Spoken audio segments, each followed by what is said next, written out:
Bullet reporter में आज नालंदा का स्वर्णिम इतिहास। राजगीर में क्या बन रहा है खास?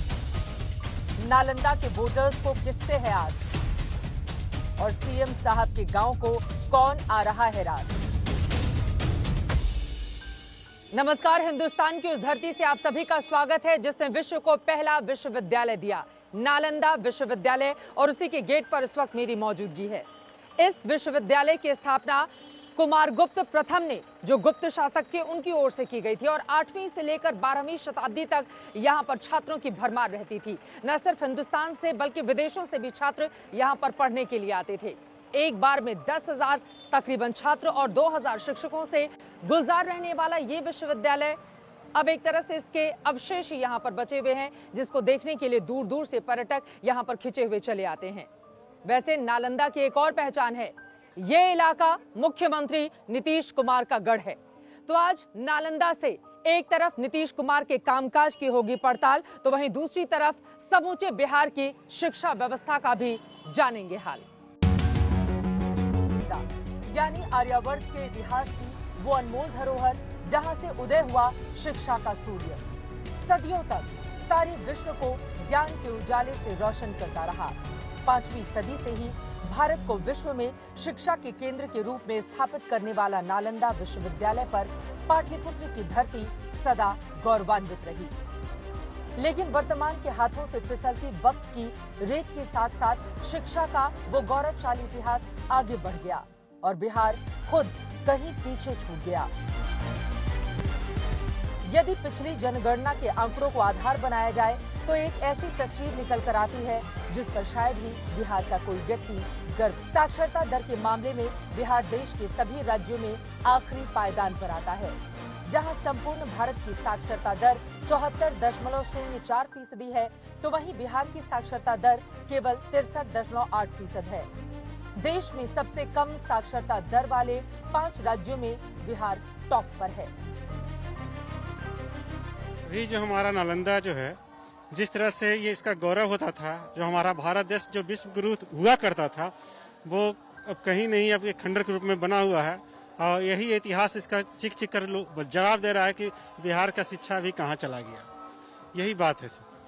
तो बिहार में जिस तरह से शिक्षा का होना चाहिए और इसका लोगों को इसके साथ साथ जॉब होना चाहिए, सबसे बड़ी जॉब प्रॉब्लम आ गया। यहाँ के लोग पलायन कर रहे हैं, जॉब के लिए देश विदेश तक जाना पड़ रहा है। जो होनी चाहिए सो नहीं है, वो नहीं है। पहले से बहुत बेहतर हुई है। पहले हम जाते तो सरकारी विद्यालय में टीचर्स नहीं होते थे, अब टीचर्स आने लग गए हैं, क्लासेस लग रहे हैं।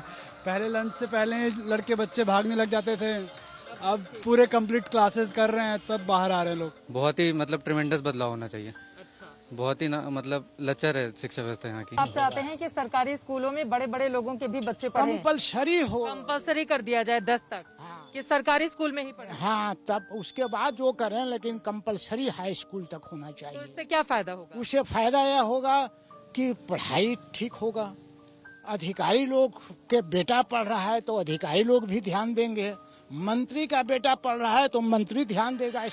नालंदा विश्वविद्यालय के ये अवशेष हैं, लेकिन ये बताते हैं कि शिक्षा यहाँ पर कितनी समृद्ध रही है। लेकिन आज का बिहार क्या कहता है? आज के बिहार की स्थिति शिक्षा के क्षेत्र में कहां पर खड़ी हुई है? आज का बिहार आखिर इस नालंदा विश्वविद्यालय से कुछ सीखता क्यों नहीं है?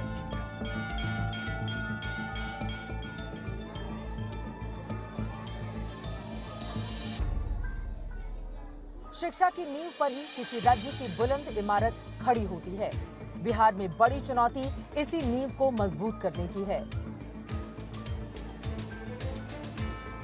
ऐसा नहीं है कि बिहार में प्राइमरी से लेकर उच्च शिक्षा में सुधार के प्रयास ना हुए हों, लेकिन जाहिर है ये काफी नहीं। बिहार में शिक्षा के मामले में टॉप 5 जिलों में से किसी का भी औसत देश के कुल औसत के जितना नहीं है। शिक्षा के मामले में बिहार में 73.37% के साथ रोहतास जिला टॉप पर है, तो राजधानी पटना 70.68% के साथ दूसरे नंबर पर। 70.47% वाले भोजपुर का नंबर तीसरा है, तो 70.46% के साथ मुंगेर चौथे और 70.32% वाला औरंगाबाद 5वें नंबर पर आता है। फिलहाल हमने नालंदा विश्वविद्यालय के खंडहरों को पीछे छोड़ एक नए नालंदा की ओर रुख किया।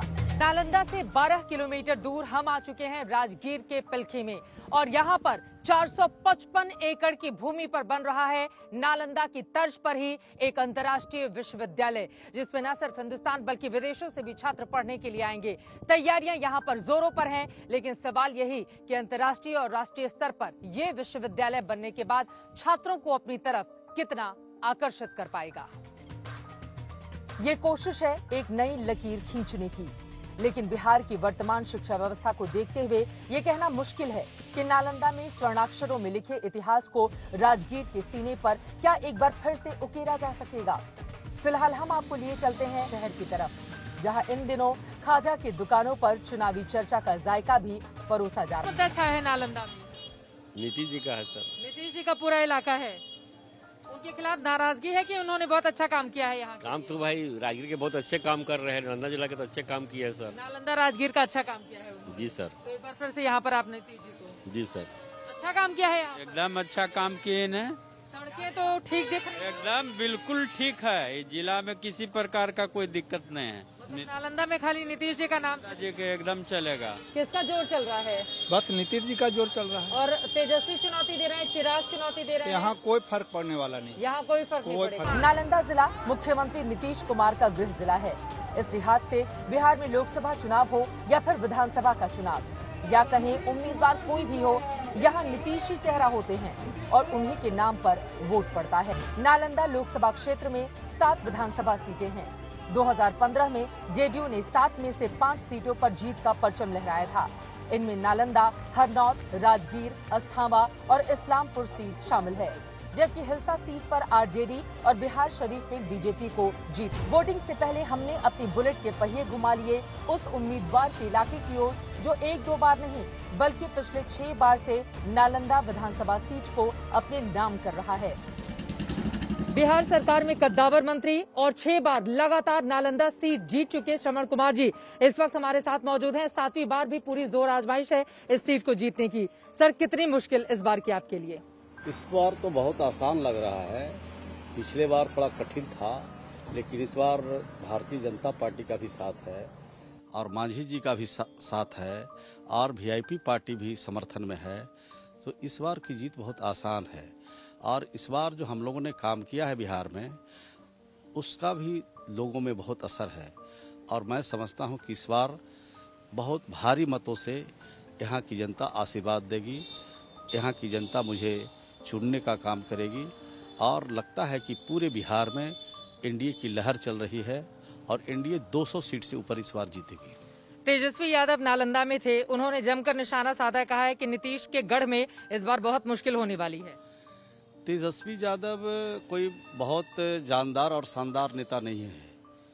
अभी तो उनकी शुरुआत है और जिस तरह से उनके ऊपर अंगुलियां उठ रही है, मैं समझता हूं कि जनता को प्रभावित नहीं कर पाएंगे। यहाँ पर आपसे जानना चाहेंगे, आप सरकार में मंत्री भी हैं और नालंदा से लगातार आप जीतते चले आ रहे हैं, कौन कौन से वो काम आपने किए हैं जनता के बीच जिसको जाकर आप गिना रहे हैं और उसके आधार पर आप वोट मांग रहे हैं? नहीं, जनता के बीच में हमने 2 काम नहीं, हमने अनेकों काम किए हैं। और ये नालंदा की धरती में सिर्फ हम लोगों ने काम नहीं किया है, पूरे बिहार में हम लोगों ने काम किया है। हम लोगों ने हर घर को पानी पहुंचाया है और ये जो नल का पानी पहुंच रहा है, लगभग 83% घरों में नल का पानी पहुंचा है।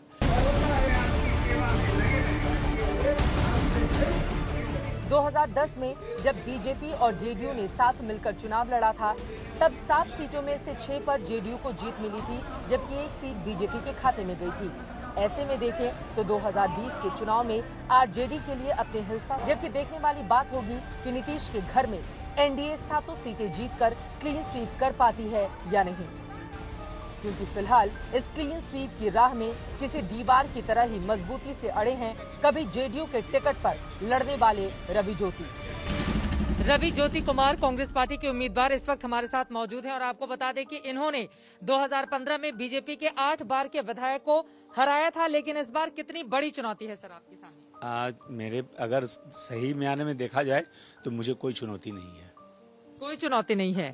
नीतीश कुमार का ये गढ़ है, इस बार आप उनकी पार्टी से नहीं हैं, पिछली बार आप उन्हीं के साथ थे, निश्चित रूप से मैं इस भ्रम को तोड़ दूंगा कि वोटर किसी पार्टी या किसी जात या किसी कम्युनिटी या किसी नेता का बंधक है।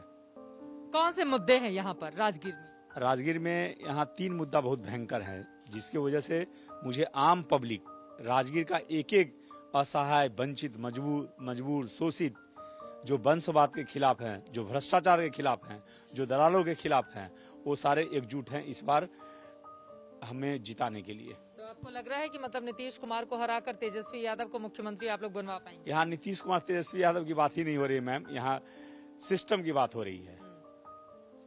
तो कांग्रेस पार्टी जीतेगी तो मुख्यमंत्री तेजस्वी ही बनेंगे ना? निश्चित रूप से उस अलायंस के हैं, अगर कांग्रेस पार्टी के मैनिफेस्टो में या उनके इस अलायंस में है तो बनेंगे ही, हम उनको वोट डालेंगे।